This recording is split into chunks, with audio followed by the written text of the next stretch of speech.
শুভ সন্ধ্যা। Share বাজারের মূল খবর ডেইলি মার্কেট আপডেটে আপনাদের স্বাগতম।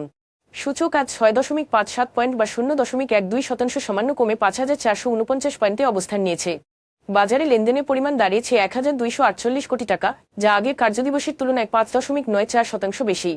ব্যাংকিং খাত থেকে ইসলামী ব্যাংক ও আল আরাফা ইসলামী ব্যাংক, খাদ্য ও আনুষঙ্গিক খাত থেকে ব্রিটিশ আমেরিকান টোবাকো ও অলিম্পিক এবং শিল্প খাত থেকে বাংলাদেশ শিপিং কর্পোরেশন বাজারের পতনে মুখ্য ভূমিকা রেখেছে।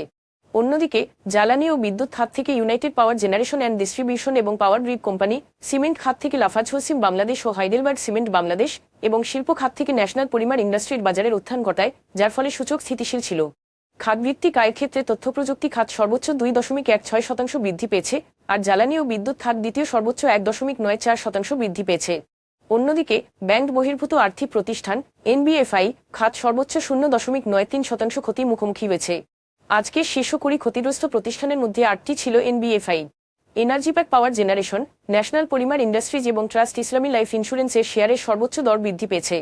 অন্যদিকে FS finance and investment, premier leasing and finance এবং সুহৃদ ইন্ডাস্ট্রিজ এর সর্বোচ্চ দর পতন হয়। এই শেয়ারগুলোর ক্ষেত্রে কোনো মূল্য সংবেদনশীল তথ্য প্রকাশ করা হয়নি।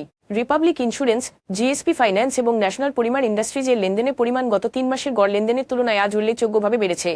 তবে এই শেয়ারগুলোর লেনদেন বৃদ্ধির ক্ষেত্রে স্বাভাবিক কোন কারণ জানা যায়নি। শীর্ষ 2 সংবাদ বাংলাদেশে দারিদ্র্যের হার হঠাৎ বেড়ে দাঁড়িয়েছে 27.93%, যা 2022 সালের 18.7% থেকে উল্লেখযোগ্য বৃদ্ধি বলে জানিয়েছে power and participation research centre PPSC.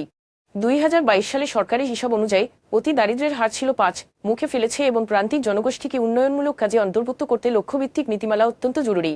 বাংলাদেশে 35টি ব্যাংক বহির্ভূত আর্থিক প্রতিষ্ঠানের মধ্যে মাত্র 9টি 2024 সালে ডিসেম্বর পর্যন্ত স্থিতিশীল ছিল, যা গত 4 বছরের সর্বোচ্চ পতন।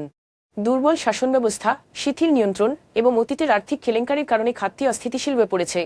পাশাপাশি রাজনৈতিকভাবে প্রভাবশালী ঋণগ্রহীতাদের দীর্ঘদিনের অনিয়ম ও খেলাপি ঋণ এসব প্রতিষ্ঠানকে বিপুল পরিমাণ অকার্যকর ঋণের বোঝায় জর্জরিত করেছে। তাই আস্থা পুনর্গঠন ও খাতটির দীর্ঘমেয়াদী স্থিতিশীলতা নিশ্চিত করতে শক্তিশালী সংস্কার ও কঠোর নজরদারি বেশ গুরুত্বপূর্ণ। আজ এ পর্যন্তই, ধন্যবাদ।